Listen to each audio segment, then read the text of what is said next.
MBBS in just 16 lakhs. Kyrgyzstan, Central America, Russia, Georgia. Orbit Global Education. నమస్తే, welcome to ఐడ్రీ. నేను మీ విజిత. ప్రస్తుతం మనతో పాటు ఉన్నారు ప్రముఖ oncology surgeon doctor Mohan Vamsi garu. ఇప్పుడు సార్తో మాట్లాడి అసలు క్యాన్సర్ ఎందుకు వస్తుంది, రెగ్యులర్గా క్యాన్సర్ వచ్చిన వాళ్ళలో అసలు ఎలాంటి సిమ్టమ్స్ తెలుస్తుంటాయి.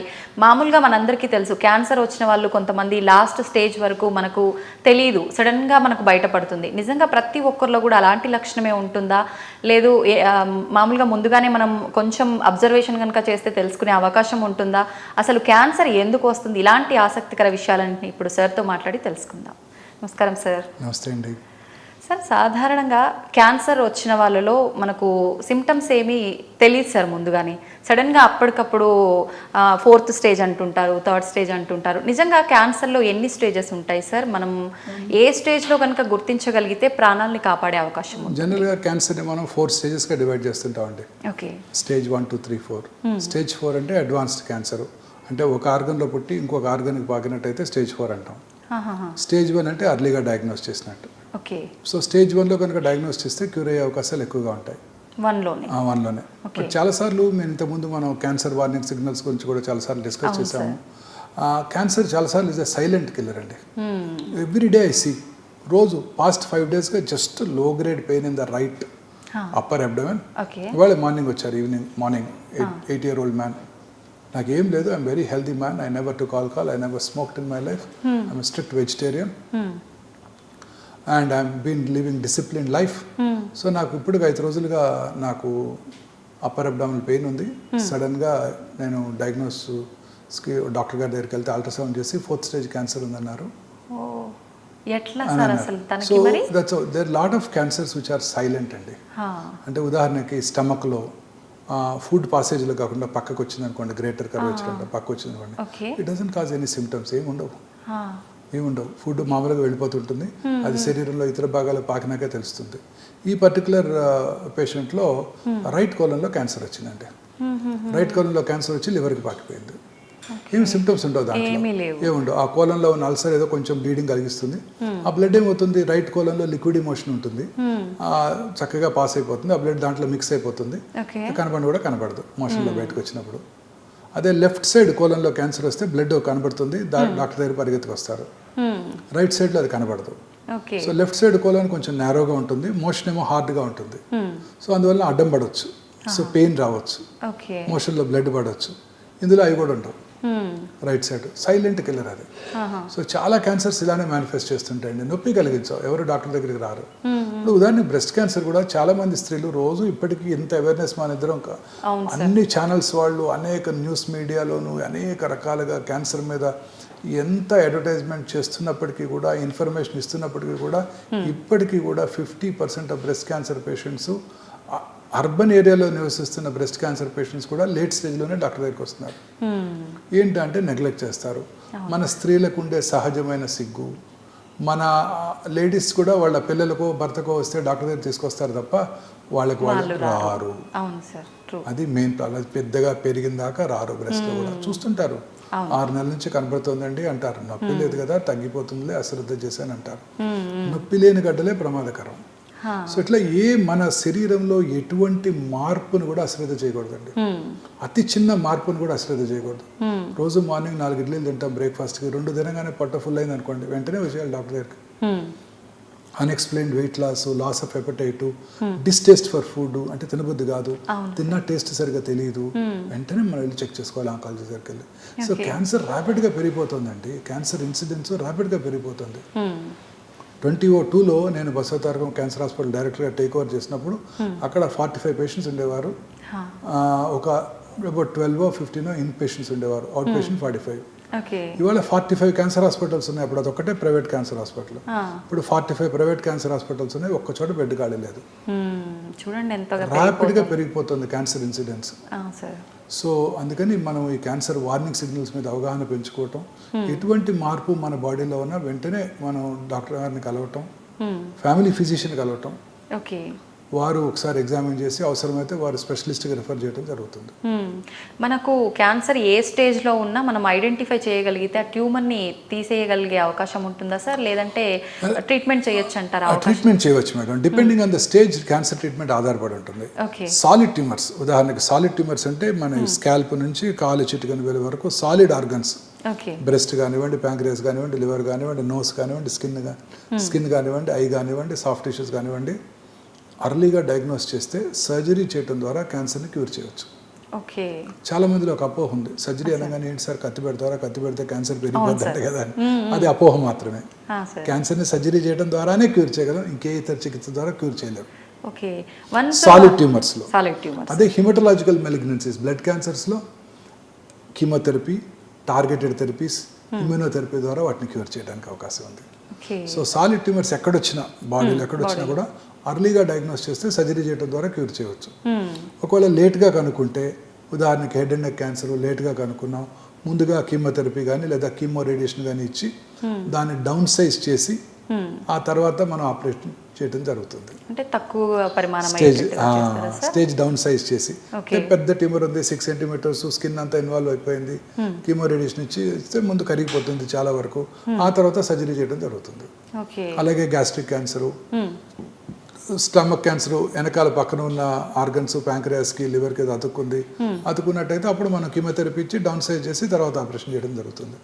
రెక్టల్ క్యాన్సర్ లేట్గా కనుక్కున్నాము, ముందుగా రేడియేషన్, కీమో ఇచ్చి తగ్గించి తర్వాత సర్జరీ చేయడం జరుగుతుంది. So cancer treatment is a team work. Surgical oncologist, medical oncologist, radiation oncologist, pathologist is the key person. Pathologist plays very major role. అసలు ఇది ఏ రకమైన క్యాన్సర్, ఏ ట్రీట్మెంట్ లొంగుతుంది, ఎక్కడ ఆరిజినేట్ అయింది, దాని బిహేవియర్ ఎలా ఉంటుంది అని వర్క్ చేయాలి. పెథాలజిస్ట్ చెప్తారు. తర్వాత రేడియాలజిస్ట్ వెరీ ఇంపార్టెంట్ పర్సన్. ఈ ట్యూమర్ లోకలైజ్డ్గా ఉందా, ఇందాకనే స్టమక్ క్యాన్సర్ వెనకాల ఉన్న ప్యాంక్రియాస్ కతుక్కుందా, లివర్ కతుక్కుందా ఆయన చెప్తారు. తెలిసిపోతుందా సార్ టెస్ట్ లో? Radiologist CT scan, PET CT scan లో తెలిసిపోతుంది. అలాగే ఇప్పుడు కొత్తగా nuclear medicine specialist, PET CT scan, ఇప్పుడు కొత్తగా డిజిటల్ పెట్ సిటీ అందుబాటులోకి వచ్చింది, డిజిటల్ పెట్ ఎంఆర్ అందుబాటులోకి వచ్చింది ఇండియాలో ఫస్ట్ టైం హైదరాబాద్లో. ఈ డిజిటల్ పెట్ ఎంఆర్ ద్వారా brain tumours, head and neck cancers, liver, pancreatic, తర్వాత rectal cancers, prostate, urinary bladder cancers, ovarian cancer, అలాగే ఎక్స్ట్రిమిటీస్ అంటే కాళ్ళు చేతుల్లో వచ్చే సాఫ్ట్ టిష్యూ ట్యూమర్స్, వీటన్నిటి చాలా అక్యురేట్గా స్టేజ్ చేయడానికి అవకాశం ఏర్పడింది. ఇవన్నీ చాలా ఎక్స్పెన్సివ్ ఉంటాయి. ఎక్స్పెన్సివ్ ఇన్వెస్టిగేషన్ అండి, వెరీ ఎక్స్పెన్సివ్. ఆ PET MR machine cost about $4 million. దాని యాన్యువల్ మెయింటెనెన్స్ కాంట్రాక్టే $500,000. But they are very useful without any radiation exposure. CT స్కాన్లోను, పెట్ సిటీ స్కాన్లోను రేడియేషన్ ఉంటుంది, దీంట్లో ఉండదు. So modern medicine is prohibitively expensive madam. ఈ మెషిన్స్ అన్ని imported. On top of it government of India 31% tax impose చేస్తుంది. Life saving equipment కూడా. ఈ digital PET MR is a very important investigation, very useful. Delhi నుంచి, బాంబే నుంచి వస్తున్నారు పేషెంట్స్ హైదరాబాద్కి పెట్టెమార్ చేయించుకోవడానికి. 31% ట్యాక్స్. అంటే మనం $1 million కొన్నామంటే మళ్ళీ 31 lakhs ట్యాక్స్ కట్టేయాలి. అంతే, ఎక్కువ అండి. చాలా ఎక్కువ. 1 crore కి 31 lakhs ట్యాక్స్. 1 crore rupees పెట్టి ఎక్విప్మెంట్ కొంటే 31 lakhs ట్యాక్స్ కట్టాలి ఎక్స్ట్రా. సార్, రేడియేషన్, కీమోథెరపీ అనగానే చాలా వరకు పేషెంట్లే కాదు వాళ్ళ ఇంట్లో వాళ్ళు కూడా అమ్మో అని భయపడుతూ ఉంటారు. చాలా పెయిన్, నరకం, అది ఇంకా మనం భూమి మీద ఉండగానే నరకం అనుభవిస్తున్నట్టే అని చెప్పి, ఇది నిజమే అంటారా సార్? అపోహ? పూర్తిగా అపోహ మాత్రమే మేడం, పూర్తిగా అపోహ మాత్రమే. మనం ఎంతమంది సెలబ్రిటీస్ని చూసి చూడలేదండి. మనం మధ్య డిస్కస్ కూడా చేసాం. సోనాలి బింద్రేజీ, మనీషా కొయిరాలా, వాళ్ళందరూ కీమోథెరపీ తీసుకునే కదండి క్యూర్ అయిపోయింది వాళ్ళకి. సోనాలి బింద్రే గారు కీమోథెరపీ, ఇమ్యూనోథెరపీ అని తీసుకుంటున్నారు. కీమోథెరపీ తీసుకున్నప్పుడు ఏమన్నా చూసారు వాళ్ళే, హంసానందని గారు ఎంత స్పోర్టివ్గా వాళ్ళు షేవెన్ హెడ్ చూపించారు, హెయిర్ లేని హెడ్. ఇంత సెలబ్రిటీస్. నిన్నండి ఒక చిన్న అమ్మాయి హీనా ఖాన్ అంట. So she's a popular Hindi movie artist అంటండి, టీవీ ఆర్టిస్ట్ కూడా అన్నట్టండి. She actually before starting chemotherapy she shaved her head. వాళ్ళ మదర్ ఏడుస్తున్నారు పాపం. ఈ అమ్మాయి చాలా స్మైల్ చేస్తూ, చాలా ఇచ్చేస్తూ వాళ్ళ మదర్ని కన్సోల్ చేస్తున్నారు. ఎంత హార్ట్నింగ్ గా ఉండేదండి నిజంగా. వాళ్ళు వీళ్ళకి ధైర్యం చెప్పాల్సింది పోయి తను, ఈ అమ్మాయి తల్లికి ధైర్యం చెప్తోంది, మనకు కూడా ధైర్యం చెప్తోందండి. నిజంగానే సార్. అసలు ఎంత చూడండి, అసలు ఇప్పుడు ఎంతో మంది హెయిర్ పోతున్నారు డాక్టర్ గారు. హౌస్ ఇంట్లో ఉండే మగవాళ్ళు ఆడవాళ్ళు కూడా అవును హెయిర్ పోతుందా డాక్టర్ గారు ఫస్ట్ అడుగుతారు, "వాడు చూడండి అమ్మాయి అందవిహీనంగా కనిపిస్తాం హెయిర్ లేకపోతే అనే ఒక ఇది మైండ్ సెట్ లో ఉండిపోయారు కదా సెలబ్రిటీ చూడండి అమ్మాయి అవును సెలూన్లో ఆ హెయిర్ కట్ చేస్తున్నప్పుడు అది వీడియో చేసి పోస్ట్ చేసింది అమ్మాయి. Okay I was really moved. Hair పోయినా మళ్ళీ వస్తుంది సార్, మనం ఎంతసేపు స్ట్రాంగ్ గా ఉండి హెల్త్ ని కాపాడుకోవాలి. తల్లిగారు ఏడుస్తుంటే తల్లిగారిని కన్సోల్ చేస్తుంది వాళ్ళ అమ్మగారిని. అసలు ఎంత హార్ట్నింగ్ గా ఉండిందండి. I was really moved. చాలా తక్కువ మంది ఉంటారు నిన్న చూసాను ఆ వీడియో. అసలు యాక్చువల్లీ మీతో షేర్ చేసుకోవాలి, అది మీరు కూడా దాన్ని పోస్ట్ చేయాలి తప్పకుండా సార్ మీ మీడియాలో. ఐ డ్రీమ్ వెరీ ఇంపార్టెంట్ అండి. అసలు అలా ధైర్యంగా ఉంటేనే క్యాన్సర్ని గెలుస్తామండి. నా ఇప్పుడు 30 ఏళ్ళుగా హైదరాబాద్లో పనిచేస్తున్నాను. అంతకుముందు 4 ఏళ్ళు బయట మెడ్రాస్లో పనిచేశాను. 1990 నుంచి ఆంకాలజీ ఫీల్డ్లో వర్క్ చేస్తున్నాను. 34 ఇయర్స్ తర్వాత నేను చాలా గట్టిగా చెప్పగలిగే విషయం, మోస్ట్ ఇంపార్టెంట్ విషయం ఇదేనండి. ఈ 34 ఇయర్స్ నేను అలోపతి మెడిసిన్ అంటే ఇంగ్లీష్ మెడిసిన్ ప్రాక్టీస్ చేసి ఇప్పుడు మొత్తం మన వ్యూవర్స్ అందరికీ నేను చాలా గట్టిగా చెప్పాల్సింది ఏంటంటే, ఇక్కడ మానసికంగా ధైర్యంగా ఉంటే ఈ క్యాన్సర్ని వైద్యం లేకుండా జయించవచ్చు. వైద్యం లేకుండా? ఎస్, రమణ మహర్షి గారి లాగా. కానీ దానికి చాలా సాధన అవసరం. సో మానసికంగా మనం వీక్గా ఉంటే ఎంత అర్లీ స్టేజ్ అయినా తిరిగి వస్తుంది. చాలా పేషెంట్స్ చూశానండి, చాలా పేషెంట్స్ అనేక రకాలైన మానసిక ఒత్తిళ్లకు లోనైనప్పుడు క్యాన్సర్ తిరగబెట్టింది. 5-10 ఏళ్ళు క్యాన్సర్కి దూరంగా ఉన్నారు, క్యాన్సర్ క్యూర్ అయిపోయింది అనుకున్నాను, సడన్గా వచ్చారు. క్లోజర్ ఎంక్వైరీలో ఆ పేషెంట్ రికరెన్స్ వచ్చింది. ఏంటి ఇన్నేళ్ల తర్వాత రికరెన్స్ ఎందుకు వచ్చింది? పేషెంట్ అటెండర్స్ని ఈ పేషెంట్ బయటకు వెళ్ళిపోయాక స్లోగా కొంచెం మాకు పేషెంట్స్తో మంచి అనుబంధం ఏర్పడుతుందండి. ఎందుకంటే మాతో రెగ్యులర్గా టచ్లో ఉంటారు వాళ్ళు. కార్డియాక్ పేషెంట్స్ లాగా మా పేషెంట్స్ కూడా మాతో రెగ్యులర్గా టచ్లో ఉంటారు. వాళ్ళతో ఒక అనుబంధం ఏర్పడుతుందండి. క్లోజ్గా ఎంక్వైరీ చేస్తే వస్తుంటారు, రెగ్యులర్గా వస్తుంటారు, చూస్తుంటాము. అదే పేషెంట్స్ తిరిగి వస్తుంటారు, 3 నెలలకు 6 నెలలకు వస్తుంటారు, సంవత్సరానికి ఒకసారి వస్తుంటారు. వాళ్ళతో మంచి అనుబంధం ఏర్పడుతుంది. చాలా థెరపీ సెషన్స్ కూడా ఉంటాయి కదండి, కీమోథెరపీ, రేడియోథెరపీ, అప్పుడు కూడా చూస్తుంటాము. సో ఏదో ఒక గోల్ బ్లాడర్ కాలిసిస్టెక్టమీ చేసి ఇంటికి పంపించినట్టు కాదు కదా ఇది. సో అప్పుడు క్లోజర్ ఎంక్వైరీస్లో ఏదో ఒక అన్టువర్డ్ ఇన్సిడెంట్ జరిగింది ఫ్యామిలీలో. అప్పుడు వాళ్ళు మానసికంగా ఒత్తిడికి లోనయ్యారు. అప్పుడు క్యాన్సర్ తిరగబెట్టింది. సో స్ట్రాంగ్గా నేను మంచి మెసేజ్ ఇవ్వాలి, మీరు ఇవాళ రోజంతటి ఒక మెసేజ్ ఇవ్వండి డాక్టర్ గారు అంటే ఇదేనండి. మానసికంగా మనం ధైర్యంగా ఉంటే కరోనా రాదు, కరోనరీ ఆర్టరీ డిసీజ్ రాదు, క్యాన్సర్ రాదు. సార్ ఆల్రెడీ వచ్చిన వాళ్ళు స్ట్రాంగ్గా ఉంటే దాన్ని క్యూర్ చేయడానికి 99% అవకాశం ఉంటుంది. డెఫినెట్లీ. మరి చాలామంది ఎక్కువగా చిన్న చిన్న వాటికి ఓవర్ స్ట్రెస్ అవ్వటము, ఎక్కువ ఆలోచిస్తుంటారు. అలాంటి వాళ్ళలో క్యాన్సర్ వచ్చే అవకాశం ఉంటుందా సార్? అలాంటి వాళ్ళు అన్నీ వచ్చే అవకాశాలు ఎక్కువ ఉంటాయి. ప్రతిదీ ఫ్లూ వచ్చే అవకాశాలు ఎక్కువ ఉంటాయి, అంటే కరోనా వచ్చే అవకాశాలు ఎక్కువ ఉంటాయి, కరోనరీ ఆర్టరీ డిసీజ్ వచ్చే అవకాశాలు ఎక్కువ ఉంటాయి, సెరిబ్రోవాస్కులర్ యాక్సిడెంట్ వచ్చే అవకాశాలు ఎక్కువ ఉంటాయి, క్యాన్సర్ వచ్చే అవకాశాలు కూడా ఎక్కువగా ఉంటాయి. అన్ని జబ్బులకి మూల కారణం ఈ మానసిక ఆందోళనేనండి. ఈ అర్బనైజేషన్ పెరిగే కొలది ఫ్యామిలీ సపోర్ట్ లేదు. ఇంతకుముందు కామన్ అంటే ఏమంటారు, జాయింట్ ఫ్యామిలీస్ ఉండేవి, ఒకరికొకరు సపోర్ట్ చేసుకునే వాళ్ళు. చిన్న ఇల్ హెల్త్ వచ్చిన అందరు సపోర్ట్ ఉండేది. అన్నదమ్ములు ఉన్నారు, అక్క చెల్లెలు ఉన్నారు, అందరూ కలిసి ఉంటాము.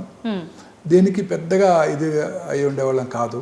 ఇప్పుడు ఏంటంటే న్యూక్లియర్ ఫ్యామిలీస్, ఒకళ్ళిద్దరే, ఈ కాంపిటీషను, వర్క్ ప్రెషర్స్, పిల్లల చదువులు, ట్రావెల్, పొద్దున్న లేసి కారులో డ్రైవ్ చేసుకుంటే ఏంటంటే 10 కిలోమీటర్లు డ్రైవ్ చేస్తే చాలు సగం మానసిక హైదరాబాద్ సిటీలో ఆ ట్రాఫిక్ లో. ఇంటికి ఎప్పుడు చేస్తాం, ఒకసారి బయటకు వచ్చామంటే ఎప్పుడు వెళ్తాం ఇంటికి, పిల్లలు ఏం చేస్తున్నారు, పిల్లాడి ఇంటికి వచ్చాడా, ముఖ్యంగా ఆడవాళ్ళకి స్కూల్ నుంచి వచ్చాడా, ఫుడ్ తిన్నాడా, ఏం తిన్నాడు, ఇదే ఆందోళన. ఈ ఆందోళనే అన్ని రకాల జబ్బులకి కారణం అండి. ఐ స్ట్రాంగ్లీ బిలీవ్ క్యాన్సర్ వచ్చిన వాళ్ళు కూడా మానసికంగా ధైర్యంగా ఉంటే క్యాన్సర్ని జయిస్తారు. క్యాన్సర్ క్యూర్ అయిన వాళ్ళు కూడా మానసికంగా ధైర్యం, అంటే ఏదైనా అన్టువర్డ్ ఇన్సిడెంట్ జరిగి వాళ్ళు ఒత్తిడికి లోనట్టయితే క్యాన్సర్ తిరగబెడుతుంది. ఇంతకుముందు కూడా ఒక మంచి ఎగ్జాంపుల్ చెప్పానండి, ఇట్స్ వర్త్ రిపీటింగ్. మెలనోమా అనేది స్కిన్ క్యాన్సర్ అండి. ఆ స్కిన్ క్యాన్సర్ వచ్చి ఒక ఆయన క్యూర్ అయిపోయింది. 20 years తర్వాత he was had an accident and brain dead అయ్యారు. అప్పుడు ఆయన కిడ్నీని ఇంకెవరికో ట్రాన్స్ప్లాంట్ చేశారండి. ఆర్గన్ ట్రాన్స్ప్లాంట్ చేసినప్పుడు రెసిపియంట్ అంటే ఆర్గన్ తీసుకున్న వాళ్ళలో మన టీ సెల్స్ ఆ ఆర్గన్ని రిజెక్ట్ చేస్తాయి. ఓకే. ఎవరైనా సరే ఏదైనా ఆర్గన్ రిజెక్ట్ చేస్తాయి, అన్లెస్ ఐడెంటికల్ ట్విన్ అయితే తప్ప. ఆర్గన్ రిజెక్ట్ చేయకుండా ఇమ్యూనో సప్రెసివ్ థెరపీ పెడతారు, అంటే ఇమ్యూనిటీని సప్రెస్ చేసే థెరపీ పెడతారు. పెట్టినప్పుడు అందులో ఏమైనా క్యాన్సర్ సెల్స్ ఉంటే అవి గ్రో అవుతాయి. సో ఈ పేషెంట్కి 20 సంవత్సరాల తర్వాత బ్రెయిన్ డెడ్ అయ్యి ఆయన కిడ్నీ ఇంకెవరికో డొనేట్ చేస్తే ఆ రెసిపియంట్లో మెలనోమా వచ్చింది. అంటే 20 సంవత్సరాలుగా ఈ మెలనోమా కణము స్కిన్ క్యాన్సర్ కిడ్నీలో ఉంది. ఆల్రెడీ తగ్గిపోయిన తర్వాత 20 సంవత్సరాల తర్వాత. వెరీ ఇంట్రెస్టింగ్ కదండి. దీనికి కారణం ఏంటి? Immunosuppressive therapy. ఇమ్యూనిటీ బాగుండాలంటే మనం ఏం చేయాలండి? సంతోషంగా ఉండాలి. పూర్వీకులు చెప్పేవారు కదా, సంతోషం సగం బలం. ఎప్పుడు నవ్వుతూ ఉండాలి. ఇందాక మనం అన్నీ చెప్పాను, ఫుడ్ అన్నీ చాలా ఇది ఉంటుంటూ సన్లైట్ కూడా ఎక్స్పోజ్ అవ్వడం చాలా ఇంపార్టెంట్. మానసికంగా ధైర్యంగా ఉంటూ అంటే ఖచ్చితంగా మనం క్యాన్సర్ని జయించవచ్చు. క్యాన్సర్ తిరగబెట్టదు, క్యాన్సర్ రాను కూడా రాదు. మన చేతుల్లో ఉంది, మన చేతిలోనే ఉంది. Everything is in our hand. Heart attack రాకుండా ఉండాలన్నా, పారాలిటిక్ అటాక్ రాకుండా ఉండాలన్నా, ఫ్లూ రాకుండా ఉండాలన్నా హ్యాపీగా ధైర్యంగా ఉండాలి. సార్, క్యాన్సర్ ట్రీట్మెంట్ తీసుకునే వాళ్ళని ఎవరిని చూసినా 90% చాలా వీక్ అయిపోతున్నట్టుగా, రోజు రోజుకి దిగాలుగా అలా ఎలాడిపోయినట్టుగా కనిపిస్తుంటారు సార్. వాళ్ళ బాడీలో ఇమ్యూనిటీ పవర్ తగ్గిపోతూ ఉండడం వల్ల అలా కనిపిస్తుంటారా సార్? లేదండి, క్యాన్సర్ వచ్చినప్పుడు డెఫినెట్గా కొంచెం ఇమ్యూనిటీ తక్కువ ఉంటుంది. క్యాన్సర్ ట్రీట్మెంట్ ఇస్తున్నప్పుడు అంటే రేడియేషన్, కీమోథెరపీ వల్ల కూడా మానసిక ఆందోళన ప్లస్ ఈ వైట్ సెల్స్ కూడా నెంబర్ కొంచెం తగ్గుతుంది కీమో ఇచ్చినప్పుడు. ఇప్పుడు కొత్తగా ఈ కీమోథెరపీ ఇస్తున్నప్పుడు వైట్ సెల్స్ తగ్గకుండా ముందుగానే ప్రొఫైలాక్టిక్గా ఇంజెక్షన్స్ ఇస్తున్నారు, కాలనీ స్టిమ్యులేటింగ్ ఫ్యాక్టర్స్ అంటారు. వాటి ద్వారా ఇమ్యూనిటీ తగ్గకుండా ఉంటుంది. సార్, ఇప్పుడు మీరు చెప్పారు ఎక్కువగా స్ట్రెస్, ఒత్తిడికి లోనవటం వల్లే వస్తుంది అని చెప్పి. జనరల్గా మీ దగ్గరికి పేషెంట్ వచ్చినప్పుడు మీరు ముందు ట్రీట్మెంట్ స్టార్ట్ చేయడానికి ముందే వాళ్ళని ప్రిపేర్ చేస్తారా సార్? అలా ఉండొద్దు, మీరు స్ట్రాంగ్గా ఉండాలని చెప్పి. జనరల్గా ఇండియాలో ఏమవుతుందంటేనండి, పేషెంట్ వచ్చే ముందు రోజే వచ్చేస్తారు అటెండర్స్. రేపు మా పేషెంట్ తీసుకొస్తున్నాం, మా పేషెంట్కి మీరేమీ చెప్పొద్దు, మిమ్మల్ని ప్రిపేర్ ముందే చెప్తారు, మన ప్రిపేర్ చేస్తారు. లోపలికి వచ్చాక కూడా పేషెంట్ వెనకాల నుంచొని అని గుర్తు చేస్తుంటారు. సో నేనేం చేస్తానంటే జనరల్గా పేషెంట్ రాగానే ఫస్ట్ ఇండియాలో అయితే పేషెంట్ని వారిని బయటకు అంతా పరీక్ష చేశాక మీరు అలా కూర్చోండి, నేను వీళ్ళతో మాట్లాడతానని పొలైట్గా చెప్పి వీళ్ళతో మాట్లాడతాను. తర్వాత అటెండర్స్ పర్మిషన్ తీసుకుని ఆ పేషెంట్ పిలుస్తాను. Almost 100% of cases attenders permission తీసుకుని ఎస్ వారికి చెప్పాలా వద్దా, వారి పర్మిషన్ తీసుకునే మిగతా అప్పుడు పేషెంట్ పిలిచి వాళ్ళు చెప్పొద్దు లేదా చెప్పండి, కొంతవరకు చెప్పండి, క్యాన్సర్ ఉందని చెప్పండి, బట్ ఎర్లీగా ఉందని చెప్పండి, క్యూర్ అయిపోతుందని చెప్పండి అంటారు. వారు ఏం చెప్తే అది చెప్తాను. ఎందుకంటే ఫ్యామిలీకి తెలుసు పేషెంట్ యొక్క ఎంత సెన్సిటివ్ మేనో పేషెంట్ ఫ్యామిలీకే తెలుసు, మనకు తెలియదు. కొంతమంది ధైర్యంగా ఉంటారు, లేదు సార్ వారికి చెప్పేయండి పేషెంట్ గారు కూడా చాలా మంది కొంతమంది చెప్తుంటారు. ఇప్పుడు 10% ఆఫ్ ద పేషెంట్స్. ఇందాక మీరు చెప్పినట్టుగా ఇంట్లో వాళ్ళు ఎక్కువ టెన్షన్ పడుతుంటే పేషెంటే వాళ్ళకి ధైర్యం చెప్పే పేషెంట్లు కూడా చాలా మంది ఉంటారు. ఎస్, వెరీ మచ్ పేషెంట్సే ధైర్యం చెప్తుంటారు. అలా పేరెంట్స్ని కూడా మీరు మోటివేట్ చేసిన సందర్భాలు ఉంటుంటాయా సార్? వెరీ మచ్ అండి, చాలా సార్లు ఇదే ముందు ఫ్యామిలీతోనే మాట్లాడతానండి. ఫస్ట్ ఫ్యామిలీని ప్రిపేర్ చేస్తాను, ఉన్నట్టు ఫ్యామిలీకి చెప్పేస్తాను, ఎక్కడ ఏమి దాచుకోకుండా. బ్యాడ్ డిసీజ్ అయితే బ్యాడ్ డిసీజ్ క్లియర్గా ట్రీట్మెంట్ ఆప్షన్ అన్ని చెప్పేశాక వారి పర్మిషన్ తీసుకుని పేషెంట్ పిలుస్తాం. ఎస్, వాళ్ళకి ఏం చెప్పమంటారు మీరు, ఉన్నట్టు చెప్పమంటే చెప్పేస్తాను. లేదు మోస్ట్ ఆఫ్ దెమ్ వద్దంటారు, అసలు ఏం చెప్పొద్దండి మేము మేనేజ్ చేసుకుంటాం అంటారు. నా జాబ్ ఈజీ, అంతే సార్. ముందు వాళ్ళే చెప్పేస్తారు. చాలా మంది ఎస్ ఉందని చెప్పండి బట్ క్యూరబుల్ అని చెప్పండి అంటారు, అదే చెప్తాను. పేషెంట్కి ధైర్యంగా ఉండటం కోసం. కొంతమంది సెన్సిటివ్ పేషెంట్స్ ఉంటారండి, ఫ్యామిలీ మెంబర్స్కి తెలుసు వారికి ఎలా ఏం చెప్పాలో, సో వారి ఇన్పుట్స్ తీసుకోవాలి మనం. ఓకే సార్, చాలా మందిలో సర్జరీ అయిపోతుంది టోటల్గా, అంటే ఇంకే ప్రాబ్లం ఉండదు ఫర్దర్గా అని చెప్పిన తర్వాత కూడా సడన్గా అది మళ్ళీ రావటము, సడన్గా డెత్ అవటం జరుగుతూ ఉంటాయి కదా సార్? Very true. అంటే డెత్ అవటం కాదు, క్యాన్సర్ తిరిగి రావడం జరుగుతూ ఉంటుందండి. సో ఈ క్యాన్సర్ పేషెంట్స్లో ఇంకొక చిన్న ప్రాబ్లం ఉందండి. వీళ్ళకి బ్లడ్ కోయాగులబిలిటీ అంటే రక్తం గడ్డగట్టడం ఎక్కువగా ఉంటుందండి. ఎనీ క్యాన్సర్ పేషెంట్స్లో డీడైమర్ ఎక్కువ ఉంటుంది. అన్ని క్యాన్సర్ పేషెంట్స్లో కూడా రక్తం ఎక్కువ గడ్డగడుతుంది. కాల్లో రక్తం గడ్డగట్టి అవి పైకి వచ్చి పల్మరీ ఎంబాలిజము, సడన్ డెత్ చూస్తుంటాం చాలాసార్లు. కర్నరీ ఆర్టరీ డిసీజ్ చూస్తుంటాము చాలాసార్లు పోస్ట్ ఆపరేటివ్ టైంలోను. ఆ తర్వాత కూడా కీమోథెరపీ తీసుకుంటున్నప్పుడు, రేడియేషన్ తీసుకున్నప్పుడు చాలా మందిలో సెరిబ్రోవాస్కులర్ యాక్సిడెంట్ అంటే బ్రెయిన్లో రక్తం గడ్డగట్టడం, ఇన్ఫాక్ట్ రావటం, పెరాలసిస్ రావటం చాలా కామన్గా చూస్తుంటామండి ఇవి. క్యాన్సర్ పేషెంట్స్లో అందరిలో కూడా ఈ హైపర్ కోయాగులబుల్ స్టేట్ అంటారు. వీళ్ళలో ఈ కాళ్ళలో కానీ, హార్ట్ బ్లడ్ వెసల్స్లో కానీ, బ్రెయిన్ వెసల్స్లో కానీ రక్తం గడ్డగట్టడం చాలా కామన్గా చూస్తుంటాం. చాలా కామన్ ఇది. సో వాళ్ళలో సడన్గా డెత్ చూస్తుంటాం. అలాగే క్యాన్సర్ పేషెంట్స్లో ఇంకొక వెరీ ఇంపార్టెంట్ థింగ్ అండి. ఇప్పుడు ఒక చోట క్యాన్సర్ వచ్చింది అనుకోండి, ఉదాహరణకి బకల్ మ్యూకోజా అంటాం, దవడ లోపల భాగం, రైట్ సైడ్ క్యాన్సర్ వచ్చింది అనుకోండి. అదే పేషెంట్లో 2 ఏళ్ల తర్వాత, 5 ఏళ్ల తర్వాత, 6 నెలల తర్వాత ఆపోజిట్ సైడ్ వచ్చే అవకాశాలు కూడా ఎక్కువగా ఉంటాయి. ఇదంతా ఒకటే ఏరియా కదండి. ఏదైతే కారణాల వల్ల ఇక్కడ క్యాన్సర్ వచ్చిందో అదే కారణాలు ఇదంతా కూడా ఉంటాయి కదా. సో బకల్ మ్యూకోజాలో క్యాన్సర్ వస్తే అంగటి మీద, నాలుక మీద, కొండ నాలుక మీద, ఆపోజిట్ సైడ్ బకల్ మ్యూకోజా మీద, ఫ్లోర్ ఆఫ్ మౌత్ లోను, లిప్స్ లోను కూడా, ఫారింగ్స్ లోను అంటే అన్నవాహికలోను వచ్చే అవకాశాలు ఎక్కువ ఉంటాయి కదా. సేమ్ ఏరియా కదండి. సో పేషెంట్స్ ఇదే చెప్తుంటాను. రామగుండంలో బొగ్గు దొరికితే పక్కన గోదావరి కని, మంచిర్యాల, బెల్లంపల్లి, పెద్దపల్లి, రామకృష్ణపూర్లో కూడా బొగ్గు దొరుకుద్ది. దుబాయ్లో పెట్రోల్ దొరికితే Muscat, Abu Dhabi, Bahrain, Kuwait, Basra, టెహరాన్లో కూడా పెట్రోల్ దొరుకుతుంది. సో పాత క్యాన్సర్ తిరిగి రావడమే కాకుండా కొత్త క్యాన్సర్ రావడాన్ని వాళ్ళు ఐడెంటిఫై చేసుకోవాలి. ముఖ్యంగా ఓరల్ క్యాన్సర్స్, బ్రెస్ట్ క్యాన్సర్ కూడా commonest risk factor for breast cancer ఏంటంటే, first risk factor already breast cancer వచ్చి ఉండటం. ఒక సైడ్ వస్తే రెండో సైడ్ వచ్చే అవకాశాలు ఎక్కువగా ఉంటాయి. అలాగే పెద్ద పేగులో రైట్ సైడ్ కోలంలో వస్తే లెఫ్ట్ సైడ్ కోలంలోను, ట్రాన్స్వర్స్ కోలంలోను, రక్తం దగ్గర వచ్చే అవకాశాలు కూడా ఎక్కువగా ఉంటాయి. సో పాత క్యాన్సర్ తిరిగి రావటమే కాకుండా కొత్త క్యాన్సర్ రావటాన్ని కూడా ముందుగా గ్రహించాలి, వాటిని ముందుగా గుర్తించాలి. చాలా ఈజీ అవుతుంది, అంతే కదా, ఎర్లీగా పట్టుకుంటే. అందుకే వీళ్ళందరినీ రెగ్యులర్గా పిలుస్తుంటాము. పేషెంట్ యొక్క ఫ్యామిలీ మెంబర్స్ని గైడ్ చేస్తాము, ట్రైన్ చేస్తాము. ఓరల్ క్యావిటీ అయితే నెలకు ఒకసారి మీరే టార్చ్ చేసి లోపల చూస్తుండండి.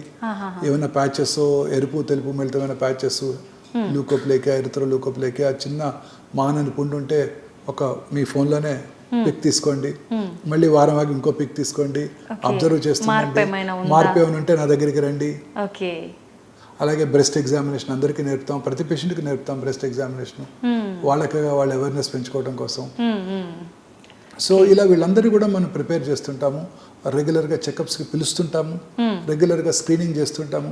చాలా మందిలో ఒక అపోహ ఉంది, ఊరికే టెస్టులు చేస్తూ అంటారు, సిటీ స్కాన్ చేస్తే మళ్ళీ ఆ రేడియేషన్ ఎక్స్పోజర్ వల్ల క్యాన్సర్ వస్తుంది, అందువల్ల ఇంటి దగ్గరే ఉందాం, ఇప్పుడు బాగానే ఉన్నా కదా ఎందుకు నేను టెస్టులు చేయించుకోవడం అంటారు. కాదు, టైంకి వచ్చి ఆ క్యాన్సర్ యొక్క స్టేజ్ని బట్టి, తిరిగి వచ్చే అవకాశాన్ని బట్టి ఆంకాలజిస్టు ఒక స్పెసిఫిక్ టైంకి ఫాలోఅప్కి పిలుస్తారు. ఆ ఫాలోఅప్కి వచ్చి టెస్టులు చేయించుకోవాలి.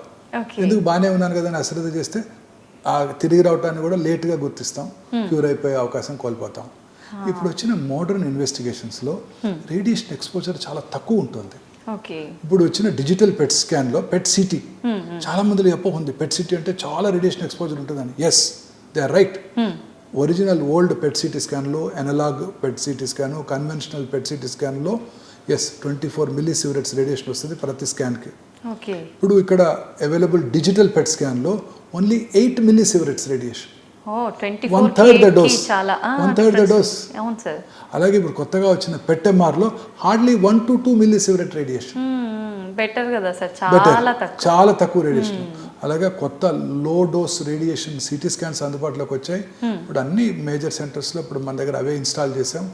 చాలా తక్కువ రేడియేషన్తో, ఈవెన్ మ్యామోగ్రఫీ, కన్వెన్షనల్ మ్యామోగ్రఫీతో రేడియేషన్ ఎక్స్పోజర్ ఎక్కువ ఉంటుంది, డిజిటల్ మ్యామోగ్రామ్తో రేడియేషన్ ఎక్స్పోజర్ చాలా తక్కువ ఉంటుంది.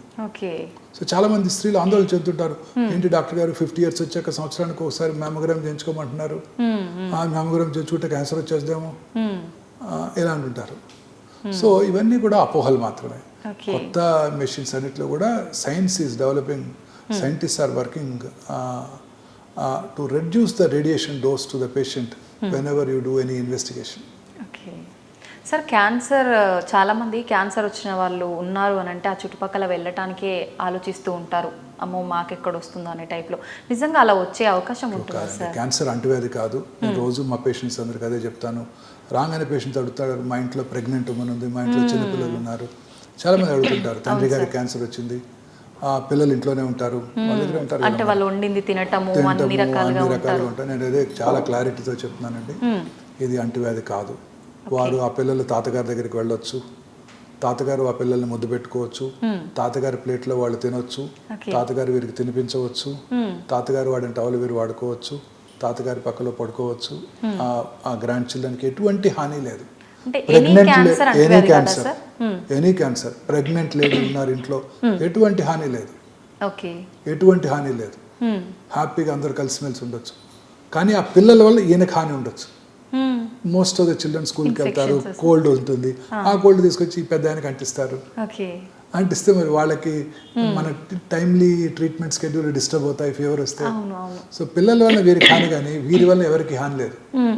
సార్, ఇప్పటి వరకు ఎన్ని రకాల క్యాన్సర్లు ఉన్నాయో అన్నిటి గురించి మనం మాట్లాడుకుంటున్నాం. మామూలుగా ఎముకలకు సంబంధించి కూడా క్యాన్సర్ వచ్చే అవకాశం ఉందా సార్? yes, very much. ఎటువంటి క్యాన్సర్? చిన్నపిల్లలు ఎక్కువ వస్తాయండి ఇవి, less than 30 years. కొన్ని రకాల ఈవింగ్ సార్కోమా అని ఒకటి ఉంది, అది మరీ చిన్నపిల్లల్లో 10 నుంచి 20 లోపల వస్తుంది. ఆస్టియోసార్కోమా 15 to 30 years మధ్యలో వస్తాయి. అవి చాలా అగ్రెసివ్గా ఉంటాయండి ఆస్టియోసార్కోమా. ఇది ఎక్కువగా అంటే రీజన్ ఏంటి సార్ ఇది రావడానికి? నోబడీ నోస్ ఏది రీజన్ లేదు. ఆస్టియోసార్కోమాస్ చాలా అగ్రెసివ్గా ఉంటాయండి అవి. విత్ ఇన్ నో టైం లంగ్స్కి పాకిపోతాయి. చాలా సార్లు వారికి కాలు తీసేయాల్సి వస్తుంది. జనరల్గా నీ జాయింట్కి పైన కింద ఎక్కువగా వస్తుంటాయండి. అన్ని చాలా మందిలో 100కి 70 మంది ఇక్కడే వస్తాయి. నీ జాయింట్ పైన కానీ కింద కానీ, మోస్ట్లీ పైన వస్తాయి. సో వాళ్ళ కాలు కూడా తీసేయాల్సి వస్తుంది. అయినా కూడా క్యూర్ అయ్యే అవకాశాలు తక్కువగా ఉంటాయి, చాలా అగ్రెసివ్గా ఉంటాయి. బట్ వాళ్ళకి ఇప్పుడు కొత్తగా ముందుగా కీమోథెరపీ ఇచ్చి వాటిని డౌన్ సైజ్ చేసి, కీమోథెరపీ ఇస్తున్నప్పుడు ట్యూమరే కాకుండా ట్యూమర్ శరీరంలో ఇతర భాగాలకి ఎక్కడికైనా మైక్రోస్కోపిక్గా పాకి ఉంటే వాటిని డిస్ట్రాయ్ చేస్తుంది. సో వాళ్ళందరికీ ఒక స్ట్రిక్ట్ ప్రోటోకాల్స్ ఉన్నాయి. కీమోథెరపీ ఇచ్చి ఆ తర్వాత సర్జరీ చేయటం, లింబ్ కన్జర్వేషన్ కూడా చేస్తున్నాము. అంటే ప్రాసెసెస్ పెడతాము, కస్టమ్ మేడ్ ప్రాసెస్ పెడతాం అనమాట. పెట్టి ఆపోజిట్ లెక్క ఎలా ఉందో అలానే పెట్టేస్తాం. చేసిన ద్వారా మంచి రిజల్ట్స్ వస్తుంటాయి. But they are highly aggressive tumours. ఈ చిన్నపిల్లలు Ewing sarcoma, round cell tumour అంటారు, అవి కూడా చాలా అగ్రెసివ్గా ఉంటాయి. బట్ వాటికి prolonged treatment, more than 1 year treatment తీసుకోవాల్సి ఉంటుంది. అవి క్యూర్ అయ్యే అవకాశాలు ఎక్కువగా ఉంటాయి. ఓకే, మామూలుగా మనందరికీ తెలిసింది బ్లడ్ క్యాన్సర్ అన్నిటికన్నా ప్రమాదకరం చిన్నపిల్లల్లో. దాంతో ఇది కూడా ఈక్వల్ గా ఉంటుందా సార్? బ్లడ్ క్యాన్సర్ అడల్ట్స్ లో వచ్చినప్పుడు ప్రమాదకరం. చిన్నపిల్లల్లో వచ్చే 70% of the blood cancers cure అయిపోతాయండి. యాజ్ సచ్ పిల్లల్లో వచ్చే అన్ని రకాల క్యాన్సర్స్ క్యూర్ అవుతాయండి. పిల్లల్లో వచ్చే క్యాన్సర్స్ చాలా, పిల్లలు కూడా వాళ్ళ ఇమ్యూనిటీ చాలా బాగుంటుందండి, చాలా బాగా తట్టుకుంటారు. చాలా మంది వరి అవుతుంటారు, పిల్లల్లో క్యాన్సర్ వస్తే ఈ కీమోథెరపీ ఎట్లా తట్టుకుంటారు, పెద్దవాళ్ళే తట్టుకోలేరు. Nothing doing. పిల్లలు అసలు చాలా చక్కగా అన్ని ట్రీట్మెంట్స్ని విత్స్టాండ్ చేసుకుంటారు, చక్కగా చదువుకుంటుంటారు. అది ఈ మధ్య కొత్తగా యూట్యూబ్ చూస్తున్నారు, 2 ఏళ్ల పిల్లలు 3 ఏళ్ల పిల్లలు కూడా యూట్యూబ్ చూస్తుంటారు. చాలా హ్యాపీగా ఉంటుంది వాళ్ళతో. అసలు వాళ్ళు క్యూర్ అయిపోతాయండి. పిల్లల మీద చేసే ప్రతి investment worth it. Long term 60-70 ఏళ్ళు బతికేస్తారు వాళ్ళు. ఫ్యూచర్లో అసలు ఏం ఎఫెక్ట్స్ ఉండవా సార్ మళ్ళీ? బతికేస్తారు. మరి పెద్దవాళ్ళలో ఎందుకు సార్ అంత ప్రమాదకరం? అంటే పెద్దవాళ్ళలో అంటే depending on the type of cancer అండి. అన్ని క్యాన్సర్స్ ప్రమాదకరమైనవి కావు, అన్ని క్యాన్సర్స్ స్లో గ్రోయింగ్ కూడా కావు. క్యాన్సర్ని ముందుగా ఏంటంటే గుర్తించడం, ఆ తర్వాత కరెక్ట్ ట్రీట్మెంట్ జరగటం. నేను ఇంతకుముందు ఎప్పటి నుంచి ఈ మధ్యకాలంలో ఎంఫసైజ్ చేస్తున్నది మన మానసిక ధైర్యం. అవును సార్, 3 ఇంపార్టెంట్. Healthy diet. చిన్నపిల్లలకి ఎప్పుడు ధైర్యంగా ఉంటారు, వాళ్ళకి ఏం తెలియదు కదా, వాళ్ళకి ఏం భయపడరు, ఆడుతూ పాడుతూ హ్యాపీగా ఉంటారు. సో వాళ్ళ ఇమ్యూనిటీ బాగుంటుంది. చూడండి, కరోనా వల్ల కొన్ని వేల మంది, లక్షల మంది పెద్దవాళ్ళు చనిపోయారు. ఎక్కడన్నా పిల్లలు చనిపోయినట్టు చూసారా మీరు? లేదు. వాళ్ళ కరోనా వచ్చినా హ్యాపీగా ఇంట్లోనే ఉంటారు, ఏం కాదు వాళ్ళకి. ఊరికే ర్యాండమ్గా శాంపిల్ చేసినా ఇంట్లో పిల్లలందరిలోనూ కరోనా ఉంటుంది ఆ రోజుల్లో. కాకపోతే వాళ్ళలో ఇమ్యూనిటీ ఎక్కువ ఉంది కాబట్టి వాళ్ళకి మేనిఫెస్ట్ కూడా అవ్వదు. ఎక్కువగా చిన్నపిల్లలు బ్లడ్ క్యాన్సర్ అంటే ఏజ్ వాళ్ళలో ఎక్కువగా వచ్చే అవకాశం 1 to 5 years. 1 to 5 years. Okay, వాళ్ళు క్యూర్ అయిపోతాయండి. ప్రాసెస్ అంతా సేమ్ ఉంటుందా సార్ అడల్ట్స్ లో అయినా వీళ్ళలో అయినా? కీమోథెరపీ ప్రోటోకాల్స్ ఉన్నాయి, ఆ ప్రోటోకాల్ ఫాలో అయిపోతుంది. ఓకే, మీకంటే ట్రీట్మెంట్ విషయంగా వస్తే పిల్లలు అంత సపోర్టివ్గా ఉంటారా సార్? కొంచెం రిస్క్ అనిపిస్తుందా మీకు? ఉంటుందండి, రిస్క్ అనిపిస్తుంది. ముందు ఇప్పుడు ఏమంటే పిల్లల ట్రీట్మెంట్ ఇస్తున్నప్పుడు పెద్దవాళ్ళు ఎమోషనల్గా డిస్టర్బ్ అయిపోతుంటారు. పిల్లలకు వచ్చింది అని వాళ్ళు డిస్టర్బ్ అయిపోతుంటారు. సో వాళ్ళని ప్రిపేర్ చేయాలి మనం ఫస్ట్. వాళ్ళని ప్రిపేర్ చేసి పిల్లల్ని వాళ్ళే ప్రిపేర్ చేసుకోగలరు. పిల్లలు చాలా బాగా కోఆపరేట్ చేస్తారండి, వాళ్ళతో ప్రాబ్లమే ఉండదు. ఐవీలైన్ పెట్టేటప్పుడే ప్రాబ్లమ్. ఇప్పుడు కొత్తగా కీమో పోర్ట్లు, పిక్ లైన్లు పెట్టేస్తున్నాము, అది కూడా బాధలేదు. సో ఐవిలియన్ రోజు పోక్ చేయాల్సిన అవసరం లేదు. సో చాలా బాగా కోఆపరేట్ చేస్తారు. చిన్న ఇప్పుడంతా మొబైల్ స్క్రీన్ పెట్టేస్తే చాలు, అంతే, దాంట్లో ఇన్వాల్వ్ అయిపోతారు. మనం వచ్చినా పట్టించుకోరు అసలు. సార్, సాధారణంగా అందరూ తీసుకునే డైటే తీసుకోవాల్సి ఉంటుందా? క్యాన్సర్ వచ్చిన వాళ్ళు వాళ్ళకి ప్రత్యేకమైన డైట్ ఏమైనా ఉంటుందా? ప్రత్యేకమైన డైట్ అంటూ ఏముండదండి. ఈ అవుట్ సైడ్ ఫుడ్ కంటామినెంట్స్ ఎక్కువ ఉంటాయి, లూజ్ మోషన్స్ కొంచెం ఇమ్యూనిటీ తక్కువ ఉంటే లూజ్ మోషన్స్ అయిపోతాయి, డిస్టర్బ్ అయిపోతుంది వాళ్ళ గట్ అంతా కూడా. So preferably home cooked food. జాగ్రత్తగా ఫ్రూట్స్ అన్ని కూడా కంటామినేషన్ ఎక్కువ అవుతుంది ఈ మధ్య, పొల్యూటెంట్స్, ఆర్టిఫిషియల్ కలర్స్, పెస్టిసైడ్స్. చాలా జాగ్రత్తగా బాగా 1కి 2 సార్లు క్లీన్ చేసుకుని ఫ్రూట్స్ తినాల్సి ఉంటుంది. అవుట్ సైడ్ ఫుడ్ కంప్లీట్గా అవాయిడ్ చేయాలి. స్పైసీ ఫుడ్ కొంచెం అవాయిడ్ చేయడం బెటర్ డ్యూరింగ్ దిస్ టైం, ఎందుకంటే టేస్ట్ దెబ్బతింటుంది. ఓరల్ క్యాన్సర్ పేషెంట్స్లో కొంచెం టంగ్ సెన్సిటివ్గా ఉండి స్పైసీ ఫుడ్ని తట్టుకోలేరు వాళ్ళు. So preferably bland food, easily digestible food, ఇంట్లో చేసిన ఏమైనా తినొచ్చండి. వారికి ఇష్టమైన, వారి టేస్ట్ ప్రకారం వారికి ఏమి ఇష్టమైతే అవి తినొచ్చు. అన్ని మోడరేషన్ ఉన్నాయి. చాలా మంది ఇదే క్వశ్చన్ అడుగుతారు, షుగర్ తింటే క్యాన్సర్ వస్తుందా డాక్టర్ గారు? షుగర్ ఎక్కువగా తింటే క్యాన్సర్ తిరిగి వస్తుందా? షుగర్ ఎక్కువగా తింటే క్యాన్సర్ తగ్గిపోయే అవకాశాలు తగ్గిపోతాయా అని అడుగుతుంటారు. ఎవ్రీథింగ్ ఇన్ మోడరేషన్ అండి. కార్బోహైడ్రేట్స్, ప్రోటీన్స్, అలాగే ఫ్యాట్ కూడా కావాలి మన బాడీకి. మామూలుగా మీరు అన్నట్టుగా షుగరు, ఉప్పు, కారం ఇవి 3 ఎక్కువ తీసుకునే వాళ్ళలో క్యాన్సర్ ఎక్కువగా వస్తుందా అనే ఒక అపోహ ఉంది సార్ చాలా మందిలో. అపోహ కదండి, డెఫినెట్గా మనం అందరం కూడా మోడరేషన్లో తీసుకోవాలి అన్నీ కూడా. ఎనీథింగ్ నేను ఇంతకుముందు కూడా డిస్కస్ చేసాం మనం, white sugar preferable to avoid white sugar at all cost. Okay. Normal healthy పీపుల్కి వైట్ మైదా, వైట్ సాల్ట్, తర్వాత white light, white rice. White rice కూడా వైట్ శాంతానికి చిహ్నం అంటాం, కానీ ఆరోగ్యం విషయానికి వచ్చేసరికి వైట్ రైస్ అంతా పాలిష్ రైస్ అండి, ప్లేన్ కార్బోహైడ్రేట్. సో అందుకని ఇవన్నీ కూడా మనకు మంచివి కావు. దంపుడు బియ్యము, పార్బాయిల్ రైస్ అవి తీసుకోవాలి. మైదా బదులు జొన్న పిండి, గోధుమ పిండితో చేసుకోవాలి. తర్వాత రాత్రిపూట ఎక్కువ వర్క్ చేసే వాళ్ళలో, నైట్ టైం ఎక్కువ పనిచేసే వాళ్ళలో, కంపెనీస్, మన సాఫ్ట్వేర్ ప్రొఫెషనల్స్ అంతా కూడా నైట్ టైం పనిచేస్తుంటారు. వాళ్ళందరిలో కూడా ఈ వైట్ లైట్కి ఎక్కువ ఎక్స్పోజ్ అవటం, రాత్రిపూట వచ్చే మెలటోనిన్ హార్మోన్ ఉత్పత్తి తగ్గిపోవటం, వాళ్ళలో క్యాన్సర్ వచ్చే అవకాశాలు ఎక్కువ ఉంటాయి. రాత్రి ఎర్లీగా పడుకొని లేట్గా పడుకునే వాళ్ళకన్నా ఎర్లీగా నిద్రపోయి పొద్దున్నే లేసే వాళ్ళలో క్యాన్సర్ వచ్చే అవకాశాలు చాలా తక్కువగా ఉంటాయి. అన్ని రకాల క్యాన్సర్స్ వాళ్ళలో ఎక్కువ. సో ఈ అర్బనైజేషన్ పెరిగే కొద్ది ఇదే జరుగుతుంది. రాత్రిపూట మనందరం, మీరు నేను కూడా లేట్గా వెళ్ళటం, ఆ తర్వాత మళ్ళీ ఫోన్ చూస్తూ యూట్యూబ్ మెసేజ్లు అన్ని ఆన్సర్ చేయటం, అన్ని ఒకసారి చెక్ చేసుకోవడం, టీవీ చూడటం, రాత్రిపూట ఆర్టిఫిషియల్ లైట్స్, ఇవన్నీ కూడాను డెఫినెట్గా క్యాన్సర్ కారకాలేనండి. ప్రశాంతంగా రాత్రి 9 ఎర్లీగా డిన్నర్ చేసేసి 8-9 పడుకుని పొద్దున్నే 4 o'clock లేసాం అనుకోండి, ఎన్టీ రామారావు గారు లాగా 3 o'clock లేసేవారంటే, ఆయన 3కే లేసేవారంట. 3కి లేసి ఆయన యోగా, ఎక్సర్సైజ్ అన్నీ చేసి మార్నింగ్ ఎర్లీగా బ్రేక్ఫాస్ట్ చేసేవారు రామారావు గారు. ఇప్పుడు మార్చలేం సార్. అలా అంటే వాళ్ళకి ఏ క్యాన్సర్ రాదండి. అలా అంటే ఏ క్యాన్సర్ రాదు. చక్కగా హ్యాపీగా నిద్రపోయి మెలటోనిన్ హార్మోన్ ఉత్పత్తి అవుతుంది 1 గంట 2 గంటలకి. It has strong anti cancer properties. రాత్రిపూట బెడ్ లైట్ కూడా ఉండకూడదంట. హ్యాపీగా డార్క్లోనే పడుకోవాలి పూర్తిగా. ఒకవేళ పెట్టుకోవాల్సి వస్తే రెడ్ లైట్ కొంచెం, అంతే తప్ప అది భయంగా ఉన్న వాళ్ళకి పిల్లలు ఉంటే. అదర్వైజ్ నైట్ బెడ్ ల్యాంపే ఉండకూడదు. డార్క్లో పడుకుంటే ఆ మెలటోనిన్ హార్మోన్ కరెక్ట్గా ఉత్పత్తి అయ్యి అది it has strong anti cancer properties. అంటే కరెక్ట్గా ఏ టైంలో ఉత్పత్తి అవుతుంది అలా ఏమైనా? మీరు ఎర్లీగా పడుకుంటే 1 to 2 o'clock ఉత్పత్తి అవుతుంది. ఓకే. మీరు లేట్గా 11 to 12 పడుకుంటే అసలు ఉత్పత్తి అవ్వదు. ఓకే సార్, వాటర్ వల్ల కూడా ఇప్పుడు రకరకాల వాటర్స్ వచ్చాయి సార్. వాటర్ కలుషితం అవడం వల్ల కూడా క్యాన్సర్ వచ్చే అవకాశం ఉంది. Any pollution madam, any pollution, అన్ని రకాల జబ్బులకు కారణం ఇదే కదండి. పొల్యూషన్, అన్ని రకాల పొల్యూటెంట్స్, వాటర్ ట్రీట్మెంట్ ఇవన్నీ కూడాను, ఇవన్నీ కూడా క్యాన్సర్ కారకాలేనండి. మనకి మంచి వాటర్, ప్యూరిఫైడ్ వాటర్ తీసుకుంటే, మిల్క్ కూడా ఇప్పుడు అంతా కూడా వాళ్ళకి అనేక రకాలైన కెమికల్స్ వాడి, ఆక్సిటోసిన్ వాడి, వాటి ద్వారా వచ్చే మిల్క్, దాంట్లో ఉండే హార్మోన్స్, చాలా మంది పిల్లలకి అర్లీ మెనార్ష్ వచ్చేస్తుంది మిల్క్ తాగుతుంటే. సో ఇవన్నీ కూడాను, వీటన్నిటి వల్లే ఈ అర్బనైజేషన్ వల్లే ఈ క్యాన్సర్స్ ఎక్కువ అవుతున్నాయి. సో అందరం కూడా మోడరేషన్లో తీసుకోవటం, సరి అయిన ఫుడ్, కార్బోహైడ్రేట్ 50%, ప్రోటీన్ ఒక 30%, ఫ్యాట్ కూడా మనకు అవసరమే 20%.